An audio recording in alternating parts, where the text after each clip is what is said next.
Now the next we will discuss the different chemical properties of metals. What do you mean by different chemical properties of metal? Here we will study the reactions of metals with different, that is air, water. Whenever the metals react with oxygen, they always form metal oxides, and how their nature we will discuss here.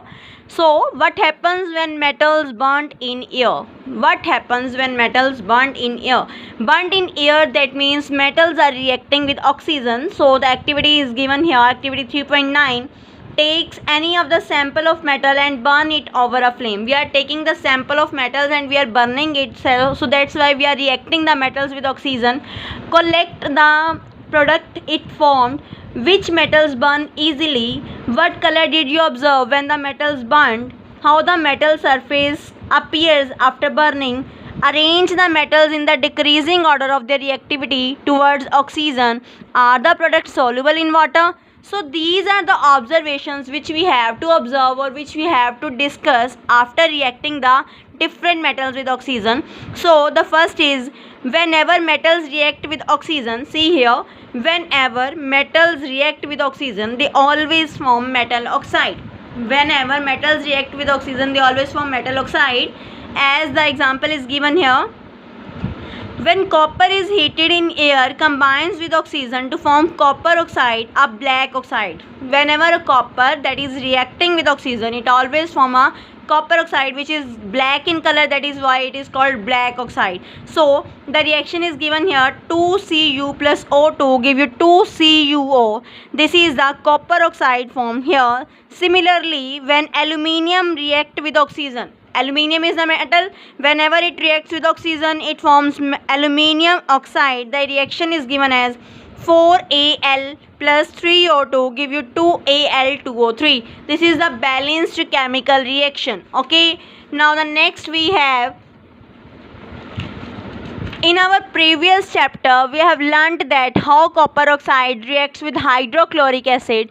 We have learnt that metal oxides are basic in nature. Do you remember that you have studied in chapter 2 that metal oxides are always basic in nature, but some oxides such as aluminium oxide, zinc oxide, these are also metal oxide, but these are the exceptions. Etc. shows both acidic as well as basic behavior. We know that metals always form metal oxide whenever they react with oxygen, and metal oxides are basic in nature, but the exceptions are there, that is the aluminium oxide and zinc oxide. They shows both acidic as well as basic behavior.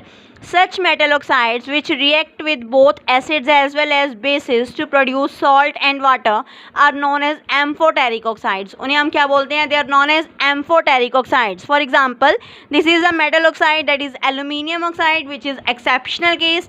Whenever it reacts with hydrochloric acid, that is 6HCl, then the reaction takes place is given here, 2AlCl3 plus 3H2O. So they can form basic oxides and acidic oxides both. That is why they are called amphoteric oxides. Similarly, whenever Al2O3, firstly Al2O3, that is metal oxide, is reacting with acid, now same metal oxide is reacting with base, that is sodium hydroxide. Whenever it reacts with base sodium hydroxide, it forms sodium aluminate with the evolution of water. So most metal oxides are insoluble in water.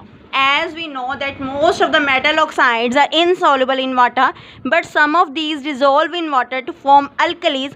Whenever the metal oxides they are dissolved in water, what they form? They always form alkalis. For example, sodium oxide and potassium oxide. These are the examples of alkalis. Whenever metal oxides dissolve in water, they form alkalis. Okay, as the examples are given here, that is sodium oxide, whenever it reacts with H2O, that is water, it forms sodium hydroxide, and sodium hydroxide is a base, it's an alkali. Similarly, when potassium oxide reacts with water, it forms potassium hydroxide. From above all, it is concluded that all metals do not react with oxygen. We observe that all metals do not react with oxygen at same rate. So the reactivity of metals towards oxygen is different. different metals have different reactivity towards oxygen. Okay, so metals such as potassium and sodium react so vigorously. Metals, exceptional case are there.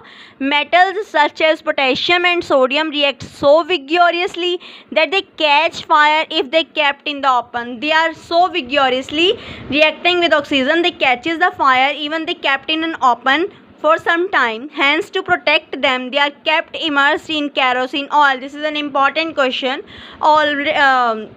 Most of the cases question came in the examination, that why potassium and sodium they are immersed in kerosene oil, because they are too much reacting metals. Whenever they are keeping in open air for some time, they catches the fire vigorously. That is why they are kept immersed in kerosene oil. Okay, hence to protect them they are kept immersed in kerosene oil. Now the next, metals such as aluminium, zinc, lead, etc. are covered with a thin layer of oxide. The metals which are given here, aluminium, zinc, lead, etc. are covered with a thin layer of oxide. This oxide layer protects metal and prevent from further oxidation. So the oxide layer prevent for further oxidation.